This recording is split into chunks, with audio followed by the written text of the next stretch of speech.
Omkar institution में आपका स्वागत है। दोस्तों, एमपीपीएससी प्रीलिम्स की यूनिट 6 भारत एवं मध्य प्रदेश की अर्थव्यवस्था, जिसमें एक टॉपिक है एसडीजी सतत विकास लक्ष्य। यही टॉपिक जो है आपकी यूनिट 7 में भी है, इसलिए आपके लिए यह जो है टॉपिक बहुत इंपॉर्टेंट हो सकता है। देखो समझना दोस्तों, एसडीजी इंडेक्स को लेकर काफी बच्चों में संशय है।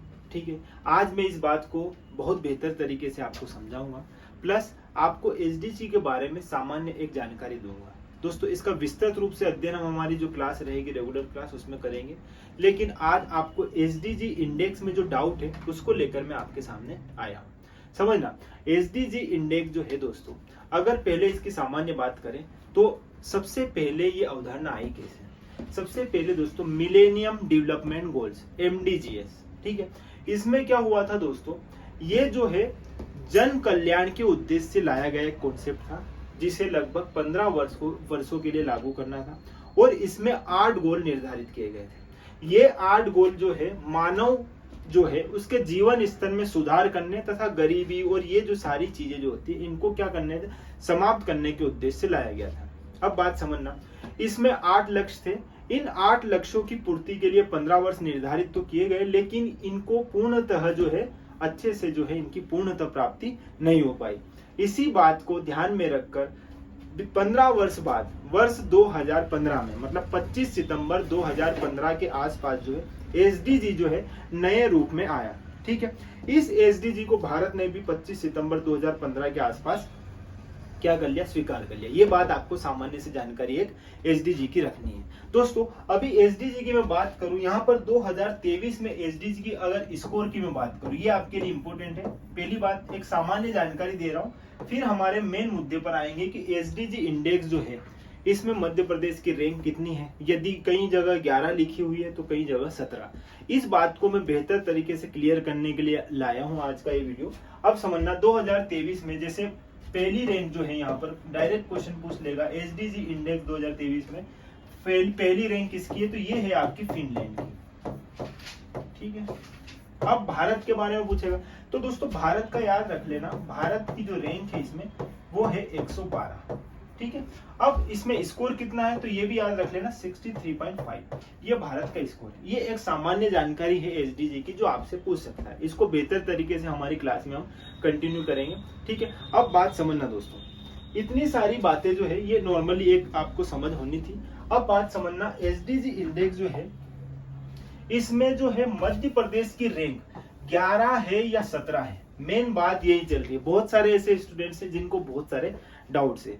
ये जो है क्लास सिर्फ इसलिए है दोस्तों कि जो बच्चे 11 और 17 प्लस जो एसडीजी के बहुत सारे जो इंडेक्स है, जैसे 17 गोल से, इन 17 गोल में मध्य प्रदेश की कई जगह अपनी अपनी एक अलग स्कोर दिया गया है, अलग रैंक दी गई है। बस इसी को मैं यहाँ आपके सामने अच्छे से क्लियर करने आया हूँ। इसका मेन उद्देश्य यही है कि जो हमारा डाउट है कि क्या ये स्थान जो है 11 है या 17 है, तो ये है तो क्यों है, ये मैं बेहतर तरीके से आपको क्लियर करूंगा। बहुत सारी पुस्तकों में बहुत कुछ दिया हुआ है, किसी ने 11 माना है, किसी ने 17 माना है, किसी ने 11 हटा के 17 मान लिया है, या जो भी है आज आपको ये क्लियर हो जाएगा। अब आप समझना दोस्तों, भारत है और भारत में बहुत सारे जो है स्टेट्स है ना। अब इन स्टेट्स के भी अपने स्कोर रहेंगे और इनकी भी अपनी एक रैंक रहेगी। जिसका जितना स्कोर है उसको उस आधार पर रैंक मिल गई है। ठीक है, तो बहुत सारे ऐसे स्टेट्स हैं जिनके स्कोर समान है। अब ऐसी स्थिति में क्या होगा, जब स्कोर समान होंगे तो उनकी रैंक भी समान होगी। तो 2 से 3 ऐसे स्टेट्स रहेंगे जिनकी रैंक जो क्या रहेगी, समान रहेगी। किस रैंक की कितना, जितना उनका रैंक है उतना उनका स्कोर दे दिया गया है ना। उस आधार पर क्या होगा दोस्तों, जब 3 से 4 स्टेट की रैंक एक समान है तो उनकी रैंक एक मान ली गई है, मतलब एक समान मान ली गई। यदि उनकी रैंक एक समान मान ली जाएगी तो यहाँ पर जो रैंक आप 17 बता रहे हो ये 11 में कन्वर्ट हो जाएगी एमपी की रैंक। और यदि यहाँ पर अगर इन रैंक को पृथक पृथक रूप से या क्रमशः समझा जाएगा तो यहाँ पर 11 से वापस मध्य प्रदेश की रैंक क्या हो जाएगी, 17 हो जाएगी। जैसे एग्जाम्पल के लिए मैं आपको बताता हूँ, समझना, यहाँ पर पूरी इंडेक्स दी गई है। ये है आपका केरल दोस्तों। ठीक है, अगर केरल की बात करूं, केरल जो है स्कोर इसका 75 है और रैंक इसकी पहली है, ये सबको पता है। ठीक है, अब बात समझना, यहाँ पर क्या होगा, अब इसके नीचे जैसे हिमाचल प्रदेश है और तमिलनाडु, इन दोनों की रैंक आई है 70, स्कोर आया है 74। ठीक है, अब इन दोनों को रैंक क्या दे दी, 2। क्योंकि दोनों की स्कोर समान है तो रैंक भी समान है। इस आधार पर इसका स्थान क्या हो जाएगा, दूसरा हो जाएगा। ठीक है, तो ये जो क्रम है, ये बात जो मैं बता रहा हूं, अगर इस आधार पर ऐसे स्थान देखा जाएगा, इस आधार पर अगर स्थान देखा जाएगा तो मध्य प्रदेश का स्थान क्या हो जाएगा, 11 हो जाएगा। देखो समझना, यहाँ पर देखो ये जो है आंध्र प्रदेश है, गोवा है, कर्नाटक है और उत्तराखंड है। ठीक है, इन 4 स्टेट्स की मैं अगर बात करूं, ठीक है, अगर इन 4 स्टेट्स की मैं बात करूंगा तो ये 4 स्टेट जो है समान रूप से स्कोर लाए हैं और इसी आधार पर इनको क्या दे दी गई है, इनकी रैंक दे दी गई है। तो इस हिसाब से ये कौन सा स्थान हो गया, इनका तीसरा स्थान हो गया। ठीक है, इसी तरह यहाँ पर 71 जो है सिक्किम का है, 70 जो है महाराष्ट्र का है, गुजरात और यहाँ पर आप देखोगे तेलंगाना, इन दोनों का भी स्कोर समान है तो इन दोनों के जो है रैंक क्या हो जाएगी, समान हो जाएगी। तो यहाँ पर इनका स्थान चौथा, पांचवा, छठा, ये आ जाएगा इनका स्थान। इसी तरह यहाँ पर आप देखोगे मिजोरम, पंजाब, इन दोनों का स्कोर 68 है तो 12 इनकी क्या हो जाएगी, रैंक हो जाएगी और ये इस आधार पे इनका स्थान क्या हो जाएगा, 7वां हो जाएगा। क्यों, ये किस आधार पर बता रहा हूँ, ये वाला जो स्थान है ये किस आधार पर बता रहा हूँ दोस्तों, जब एक से अधिक राज्य जो है जिनके स्कोर भी समान हो जाएंगे और जिनकी रैंक, तो इस आधार पर उनको यदि एक काउंट किया जाएगा तो यहाँ पर मध्य प्रदेश की रैंक क्या हो जाएगी, आपके सामने 11 हो जाएगी। क्यों हो जाएगी, देखो यहाँ पर भी 67, 65, 64, अब लास्ट में देखो कि मध्य प्रदेश और पश्चिम बंगाल, इन दोनों के जो रैंक है यहाँ पर क्या आ गई, 17, और इस आधार पर इनका क्या हो जाएगा, स्थान 11। यही बात जो है आपको समझनी है दोस्तों। अगर यहाँ पर मैं इस तरीके से समझूंगा कि जो स्टेट्स हैं जिनमें उनका स्कोर और उनकी रैंक समान समान आई है और उनको समान समान ही समझकर उनको एक स्थान दे दिया जाएगा तो इस आधार पर मध्य प्रदेश की रैंक क्या हो जाएगी, 11 हो जाएगी। ये बात मैं आपको समझाना चाह रहा हूं। और यदि क्रमशः देखा जाएगा, अगर इस प्रकार क्रमशः रूप से देखा जाएगा तो यहाँ पर मध्य प्रदेश की रैंक क्या हो जाएगी, 17 हो जाएगी। बस ये एक छोटी सी बात है जो आपको समझनी थी। ये वीडियो केवल आपका जो डाउट है कि इंडेक्स 17 है या 11 है, ये आपको डिसाइड करना है दोस्तों एग्जाम में। क्योंकि आप ये जो वीडियो बनाया गया है इसका मेन उद्देश्य यही है कि यदि एग्जाम में 11 लिखा हुआ आया या आपने 17 पढ़ के नहीं गए और आपने 11 ध्यान में रखा और आप वहां देख रहे हो कि 11 आया ही नहीं, तो ऐसी स्थिति में आप क्या करोगे।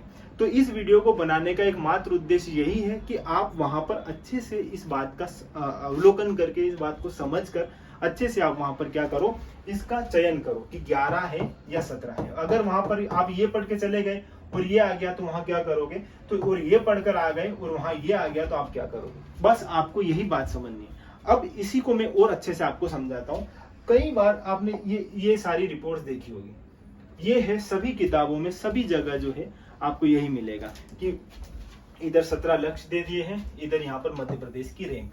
कई किताबों में ये रैंक दी है, कई किताबों में ये रैंक दी है। ठीक है, कई जगह बच्चे बोल रहे हैं 24 याद रखें कि 18 याद रखें। एग्जाम में क्या आएगा, कई जगह किताबों में ये दिया गया है, कई जगह ये दिया गया है। अब मैं बात करता हूँ, ये स्कोर है इसका 44। अब स्कोर तो वही है, देखो बात यहीं पर प्रूव हो जाएगी। आप देखोगे स्कोर तो वही रहेगा, स्कोर क्या है, वही रहेगा। बस बात आ रही है कहां पर, रैंक में, कि यार रैंक क्यों जो है यहाँ पर गड़बड़ लग रही, एक जगह 24 तो कहीं एक जगह 18 है ना। अब बात समझना, देखो मैं इसका एग्जांपल लेता हूँ। वैसे तो सबकी रैंक है, सबकी बात करेंगे, सब में यही फार्मूला है, लेकिन मैं पहले की बात कर लेता हूँ। एसडीजी का जो पहला लक्ष्य दिया है, गरीबी की पूर्णतः समाप्ति। अब गरीबी की पूर्णतः समाप्ति को समझाता हूँ कि यार 24 कैसे हुआ और 18 कैसे हुआ। ठीक है, अब बात समझना यहाँ पर, जैसे ये है 24 और ये है 18। स्कोर तो आपको पता ही, स्कोर सेम ही रहेगा, है ना। स्कोर का कोई इतना बड़ा विषय नहीं है, ना इसमें कोई संशय है।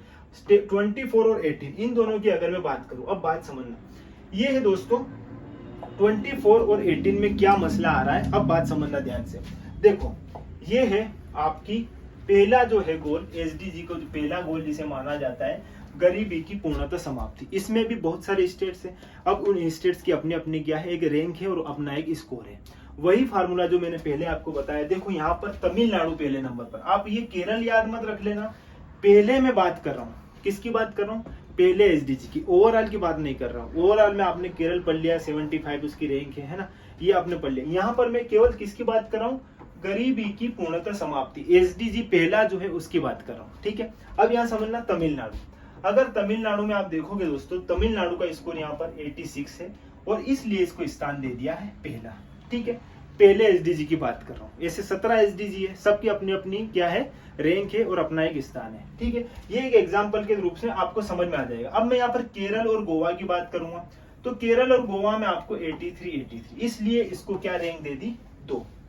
ठीक है, क्या रैंक दे दी दोस्तों, 2। इसी प्रकार आप क्रम में देखोगे, त्रिपुरा जो है 82, आंध्र प्रदेश 81, फिर आप हिमाचल प्रदेश और सिक्किम के पास आओगे और मिजोरम, इन तीनों में देखोगे तो आप यहाँ पर आपको मिलेगा क्या दोस्तों, 80। इसलिए इसका स्थान 5वां, पहला, दूसरा, तीसरा, चौथा और ये 5वां। इसी तरह 77 मेघालय का, उत्तराखंड का 74, नागालैंड का 73। अब पंजाब और हरियाणा दोनों का स्कोर क्या है, 69। तो इसलिए इनकी रैंक भी दोनों की समान हो जाएगी 9। अगर मैं इस तरह जिन स्टेट्स की रैंक समान है, स्कोर समान है, उनको एक मानकर अगर मैं संख्या गिनता हूं तो उनकी रैंक क्या हो जाती है, कम हो जाएगी। तो यहां पर आप देखोगे दोस्तों, इसी क्रम में मध्य प्रदेश की रैंक क्या हो जाएगी, 18। और यदि इनको मैं क्रम वाइज देखूं, क्रमशः इनको देखूं, तो ये आपका जो रैंक क्या हो जाएगी दोस्तों, यहाँ पर 24। तो यही बात मैं आपसे कहना चाह रहा हूं, और स्कोर तो वही है, स्कोर तो वही है। अब बात समझना, इतनी सी बात थी। और इसीलिए दोस्तों बहुत सारी किताबों में अन्य बातें जो है, जैसे कई जगह 18 दिया है तो केवल 18 है, कई जगह 24 दिया है तो 24। ये मैं पहले एसडीजी की बात कर रहा हूँ। इसी तरह इसी क्रम में अलग अलग रैंक जो है सब किताबों में दी गई है। आपको अच्छे से समझना पड़ेगा ये जो क्रम है ये निर्धारित कैसे किया गया है, इनकी गणना की जो विधि है, क्यों इनमें 18 भी लिखा हुआ है। यही एसडीजी की रिपोर्ट आप देखोगे तो दोस्तों 24 भी मिलेगा और 18 भी मिलेगा। आप एसडीजी इंडेक्स देखोगे तो उसमें कई जगह इस प्रकार से भी आपको स्कोर मिलेगा। कई जगह मध्य प्रदेश का स्कोर 11 भी है, उसी वेबसाइट पर आपको 17 भी मिलेगा। तो ये जो है, बस आपको यहाँ पर विचलित नहीं होना है। ये जो वीडियो था इसका एक मात्र उद्देश्य यही था कि बहुत सारे ऐसे स्टूडेंट्स हैं जिनके मन में ये संशय है कि 11 है या 17 है, और अगर 17 सही है तो 17 क्यों सही है ये समझ में नहीं आ रहा था। लेकिन आई होप कि ये वीडियो आपको इस बात के लिए बिल्कुल आपको ये क्लियर कर देगा कि 17 है तो किस आधार पर है, और यदि 11 है तो किस आधार पर है ना दोस्तों। अब समझना दोस्तों, यहाँ पर जो बात है वो ये है कि इंडेक्स 11 और जो 17 है ना, इस बात को अच्छे से समझना। तो जो 11 है ये क्यों है, तो ये नीति आयोग के अनुसार जो है इसको जारी किया गया है ना, नीति आयोग के अनुसार इसको क्या माना गया, 11। लेकिन जो 17 है ये क्यों माना गया है, तो ये 17 भी जो है आप देख रहे हो कि 17 इंडेक्स जो है इसकी मानी गई है, एमपी की जो रैंक मानी गई है 17, ये इसलिए मानी गई है कि आपने नाम सुना होगा MOSPI, ministry of statistics programme implementation. इस रिपोर्ट ने क्या किया है दोस्तों, इसके अनुसार जो है मध्य प्रदेश की रैंक 17 मानी है। क्योंकि आपको पता है कि जो जारी करता जो है इसका सूचकांक कौन जारी करता है, जो है आपका नीति आयोग है ना, एसडीजी का। तो आपके लिए ज्यादा इंपॉर्टेंट उस बात को समझना कि अगर नीति आयोग ही इसका सूचकांक जारी कर रहा है तो नीति आयोग के अनुसार कितनी, 11 बताई गई। तो मेन आपके लिए क्या हो सकती है, 11। लेकिन 17 क्यों है ये भी आप समझ लीजिए। बस आज का वीडियो बस इसीलिए है कि आपका जो डाउट है वो क्लियर हो जाए कि 11 किस लिए हुई और 17 क्यों हुई, है ना। तो ये जो है 17 जो है ये MOSPI द्वारा, ministry of statistic programme implementation है ना, तो इसके अनुसार जो है क्या हो गई 17। तो आज के इस वीडियो में इतना ही रहेगा। आई होप कि आप सबको ये सारी बातें अच्छे से समझ में आई होगी। इसी तरह हमसे जुड़े रहेगा दोस्तों। जुड़ने के लिए बहुत बहुत धन्यवाद।